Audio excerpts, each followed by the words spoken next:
بسم اللہ الرحمن الرحیم۔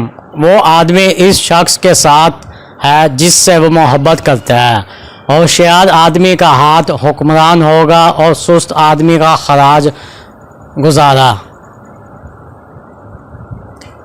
دگار کی روٹی آدمی کو میٹھی لگتی ہے، مگر آخر کار اس کا منہ کنکروں سے بھر جاتا ہے۔ وہ آدمی جو کہ ایک بیوقوف کے ہاتھ پیغام بھیجتا ہے اور اپنے پاؤں آپ کاٹتا ہے۔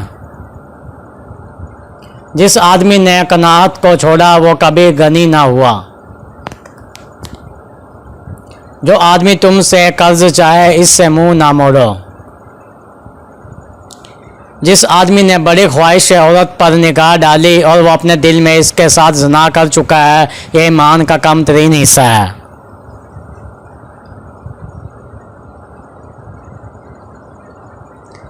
ہرگز کوئی آدمی موت کی تمنا نہیں کرے گا سوائے اس کے جس کو اپنے اعمال پر بھروسہ ہوگا۔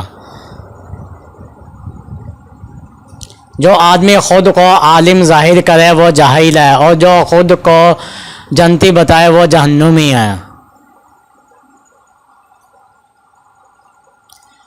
بدگو تین آدمیوں کو مجروح کرتا ہے: اول اپنے آپ کو، دوم جس کی برائی کرتا ہے، سوم جو اس کی برائی سنتا ہے۔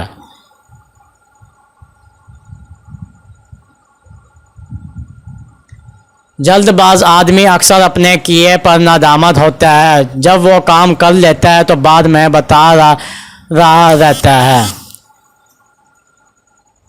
اس آدمی کی نسبت تعجب ہے جو اپنی جان کا مالک نہیں، پھر بھی وہ اپنی امیدیں کس طرح بڑھاتا ہے۔ دنیا میں کامیاب ہونا چاہتے ہیں تو پہلے اپنے آپ ناکامی کا استقبال کرنا سیکھ لیں۔ اگر آپ اٹھ نہیں سکتے تو دوڑ لگانا سیکھیں، اگر آپ دوڑ نہیں سکتے تو چلنا سیکھیں، اگر آپ چل نہیں سکتے تو گھسیٹنا شروع کر دیں، اگر آپ گھسیٹ نہیں سکتے تو مسلسل جدوجہد رکھنا جاری رکھیں، کیونکہ زندگی چلنے کا نام ہے، رکنے کا نام نہیں۔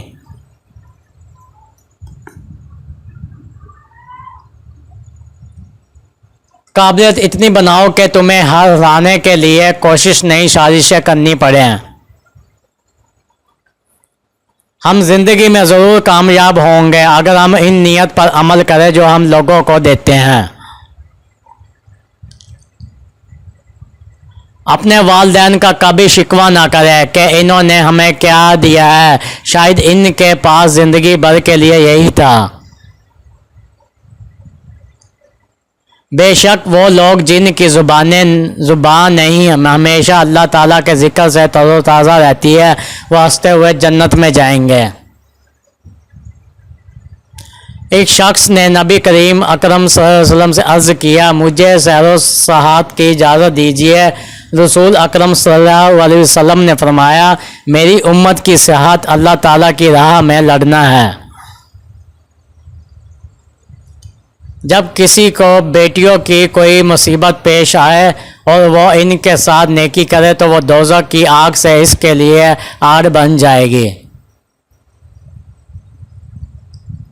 رسول اکرم نے فرمایا: جو شخص دو بیٹیوں کی پرورش کرے یہاں تک کہ وہ عمر تمیز کو پہنچ جائے تو قیامت کے دن اس کا یہ رتبہ ہوگا کہ وہ اور میں دو انگلیوں کو جوڑ کر فرمایا اس طرح ملے ہوئے ہوں گے۔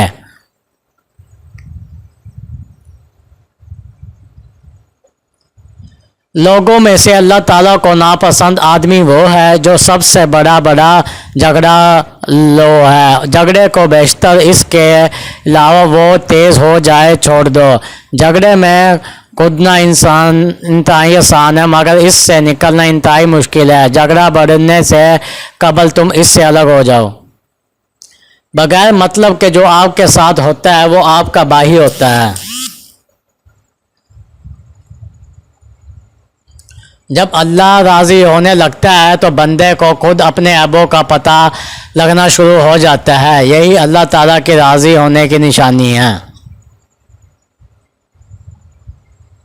کھجور کی گٹھلی پر باریک سا چھلی نما چھلکا ہوتا ہے۔ انسان اس چھلکے کا بھی مالک نہیں ہے، لیکن پھر بھی اتنی اکڑ اور غرور اس کے اندر آ جاتا ہے۔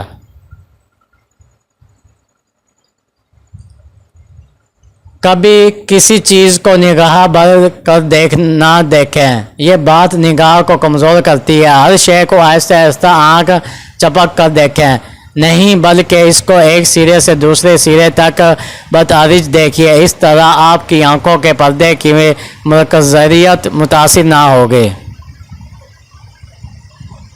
دل کی آنکھوں کو دماغ نہیں سمجھ سکتا، اور اس لیے ہمیشہ دل اور دماغ دونوں کو ملا کر زندگی گزارنے کا فیصلہ کریں۔ یہ کتنی بڑی نعمت ہوتی ہے اگر ان آنکھوں کو طرح کانوں کو بھی بند کرتے یا کھولتے تو زندگی کی آدھی تکلیف پریشانیاں ختم ہو جاتی ہیں۔ ہر روز آئینہ دیکھا کرو، اگر بری صورت ہو تو برا فعل نہ کرو تاکہ وہ برائیاں تمہارے اندر جمع نہ ہو پائیں، اور صورت اچھی ہے تو برا کر کے اس کی خوبصورتی کو تباہ نہ کرو۔ جب ہر تصور اپنے مصور کی عظمتوں کا آئینہ ہوتی ہے تو پھر کائنات کا خالق کتنا عظیم ہوگا۔ جو شخص روز دن رات موت کی تیاری میں رہتا ہے، اسے موت کے آنے سے کوئی تکلیف محسوس نہیں ہوتی کیونکہ اس نے پہلے سے ہی تیاری کر رکھی ہے۔ کسی دوسرے کے گرنے پر خوشی مت کرو، وقت بدلتے ہوئے دیر نہیں لگتی، کیا پتہ کل یہ وقت تمہارے اوپر آئے اور لوگ تم پر ہنسنا شروع کر دیں۔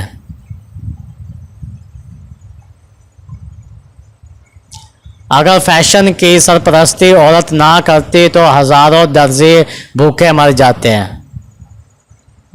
جو محنت اور مشقت کا عادی ہے وہ کبھی بھوک اور فاقہ میں مبتلا نہ ہوگا۔ جو کھاتے کھاتے بیمار ہو جائے وہ بھوک سے اپنا علاج کرے، اور بھوک افلاس کی وجہ پیداوار کی کمی نہیں بلکہ اس کی غلط تقسیم ہے۔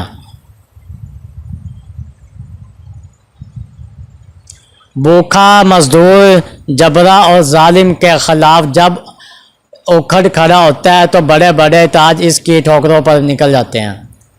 اس دینے والے کا دروازہ کبھی نہیں بند ہوتا تو یہ لینے والا ہی اس کا دروازہ کھٹکھٹا بھول جاتا ہے۔ اللہ کی بارگاہ میں کچھ لینے کے لیے آپ کو کچھ دینے کی ضرورت نہیں ہوتی بلکہ ان کو چند قطرے اپنی ہتھیلی پر رکھ کر اللہ سے جو چیز مانگے آپ کو لے سکتے ہیں۔ جو عورت ہمیشہ ناخن چباتی رہتی ہے ایسی عورت وفادار اور فرما بردار ہوتی ہے۔ مرد ایسی عورت کو بالکل پسند کرتا ہے۔